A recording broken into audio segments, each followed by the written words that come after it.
السلام عليكم ورحمة الله وبركاته. الحمد لله. الحمد لله الذي نحمده ونستعينه ونستغفره ونؤمن به ونتوكل عليه. أما بعد. அன்பிற்குரிய அல்லாஹுவின் நல்லடியார்களே, அன்பு சகோதரர்களே, நாம் தொடர்ச்சியாக பார்த்து வரக்கூடிய துஆக்களினுடைய திக்ருகளினுடைய தொகுப்பில் இன்று நாம் பார்க்க இருக்கின்ற விடயம் என்னவென்றால், இன்றைய தினம் ஜும்ஆவுடைய நாளாக இருந்து கொண்டிருக்கின்றது.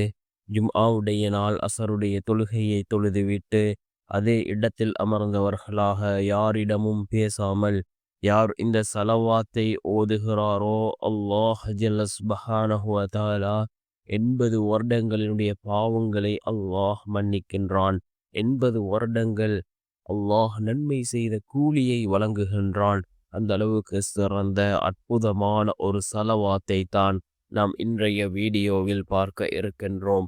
அன்பார்ந்தவர்களே, அல்லாஹ்வின் நல்லடியார்களே, அதிகமானோர் நம்முடைய சேனலை சப்ஸ்கிரைப் செய்யாமல் பார்த்து கொண்டிருக்கின்றீர்கள். நீங்கள் சப்ஸ்கிரைப் செய்து லைக் இடுவதன் மூலமாக நமது சேனலில் உள்ள வீடியோக்கள் இன்னும் பல சகோதரர்களுக்கு கொண்டு போய் சேர்க்கப்படும். அவர்கள் அதனை பார்த்து பயனடைந்தால் அதற்குரிய கூலியை அல்லாஹ் உங்களுக்கும் வழங்குவான்.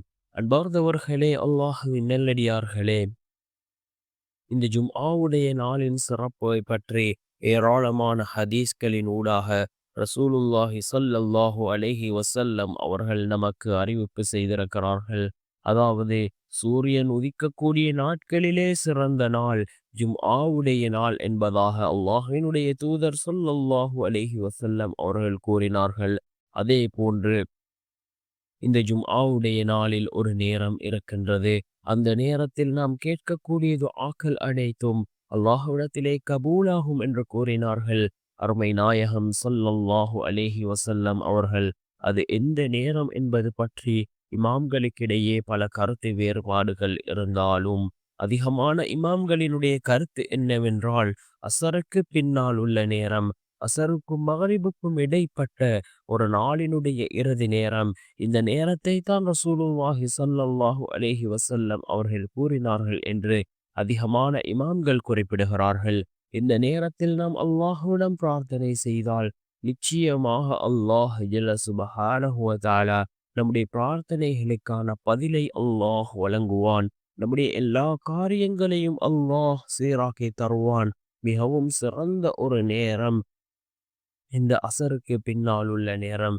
இந்த நேரத்திலே நாம் யாரிடமும் பேசாமல் இந்த சலவாத்தை ஓதினால், அசருடைய தொழுகையை தொழுதுவிட்டு அதே இடத்தில் அமர்ந்தவர்களாக யாரிடமும் பேசாமல் இந்த சலவாத்தை ஓதினால் 80 வருடங்களினுடைய பாவங்கள் மன்னிக்கப்படும் என்று கூறினார்கள் அருமை நாயகம் ஸல்லல்லாஹு அலைஹி வஸல்லம் அவர்கள். அதே போன்று 80 வருடங்கள் அமல் செய்த நன்மை கிடைக்கும். ஒரே ஒரு சலவாத், இந்த சலவாத்தை ஓதினால் இந்த அளவு சிறப்புகளை ரசூலுல்லாஹி ஸல்லல்லாஹு அலைஹி வஸல்லம் அவர்கள் கூறினார்கள். மிகவும் சிறந்த ஒரு சலவாத்தாக இந்த சலவாத் இருந்து கொண்டிருக்கின்றது.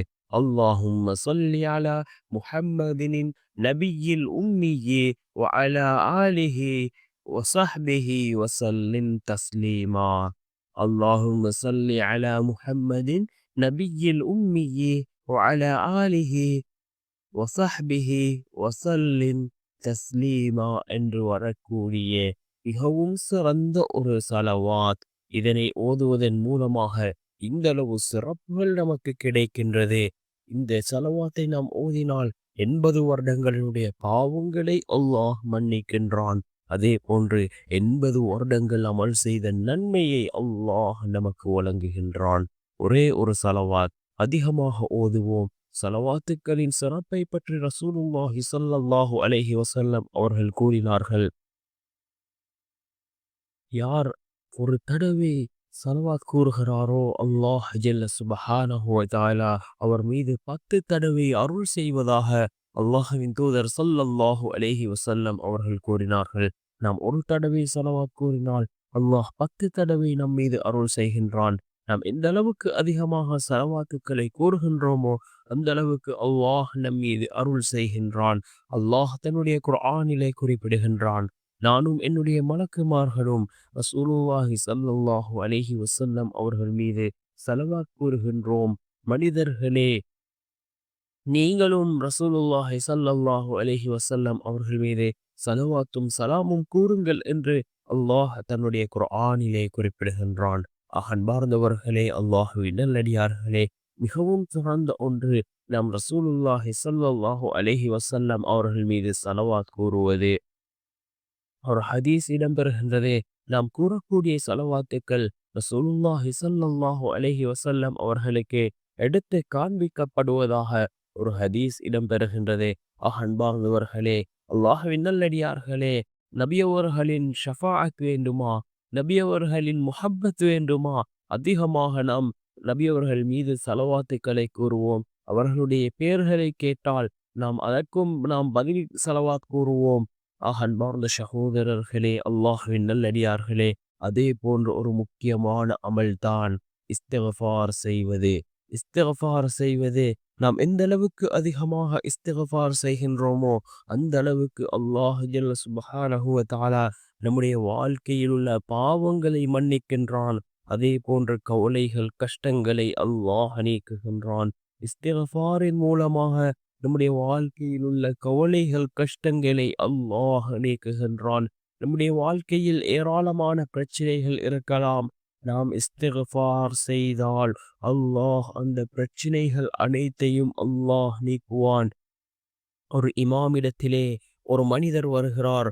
அவருக்கு பலவிதமான பிரச்சனைகள் இருக்கின்றது. அந்த இமாமிடத்திலே அந்த மனிதர் அவருடைய பிரச்சனைகளை கூறுகிறார்கள். அந்த இமாம் அவருக்கு இஸ்திக்ஃபார் செய்யுமாறு அந்த இமாம் அந்த மனிதருக்கு கூறுகிறார். சிறிது காலம் கழித்து வேறு ஒரு மனிதர் வருகிறார். அவருக்கு வேறு விதமான பிரச்சனைகள் இருக்கின்றது. அவருக்கும் அந்த இமாம் கூறுகிறார், நீங்கள் இஸ்திக்ஃபார் செய்யுங்கள் என்று. இன்னும் சிறிது காலம் கழித்து இன்னும் ஒரு மனிதர் வருகிறார். அவருக்கு வேறு விதமான பிரச்சனைகள் இருக்கின்றது. அந்த மனிதருக்கும் அந்த இமாம் கூறுகிறார், நீங்கள் இஸ்திக்ஃபார் செய்யுங்கள் என்று. இவ்வாறு 3 பேருக்கும் அந்த இமாம் இஸ்திக்ஃபார் செய்யுங்கள் என்று கூறினார்கள். மூவரும் 3 விதமான பிரச்சனைகளுடன் வந்தார்கள். ஆனால் அந்த இமாம் இஸ்திக்ஃபார் என்ற ஒரே ஒரு விடயத்தை தான் அந்த மூவருக்குமே கூறினார். இதனை அவதானித்த அந்த இமாமினுடைய மாணவர் அந்த இமாமிடத்திலே கேட்டார், இந்த 3 மனிதர்களும் 3 விதமான பிரச்சனைகளுடன் வந்தார்கள். ஆனால் நீங்கள் அனைவருக்கும் ஒரே பதிலை தான் கூறினீர்கள், இஸ்திக்ஃபார் செய்யுங்கள் என்று. இந்த மூவருக்குமே நீங்கள் கூறினீர்கள் என்று கேட்டபொழுது அதற்கு அந்த இமாம் கூறினார்கள், எல்லா விதமான பிரச்சனைகளுக்குமான ஒரே தீர்வு இஸ்திக்ஃபார் செய்வது என்பதாகும். அன்பார்ந்தவர்களே, அல்லாஹ்வின் நல்லடியார்களே, நாம் இஸ்திக்ஃபார் செய்தால் நம்முடைய வாழ்க்கையில் உள்ள எல்லா கஷ்டங்களையும் அல்லாஹ் நீக்குகின்றான். நாம் இஸ்திக்ஃபார் செய்தால் நம்முடைய வாழ்க்கையில் உள்ள எல்லா விதமான பிரச்சனைகளையும் அல்லாஹ் நீக்குகின்றான். நாம் செய்யக்கூடிய பாவங்களின் காரணமாகவே அல்லாஹ் நம்முடைய வாழ்க்கையில் சோதனைகளை ஏற்படுத்துகின்றான்.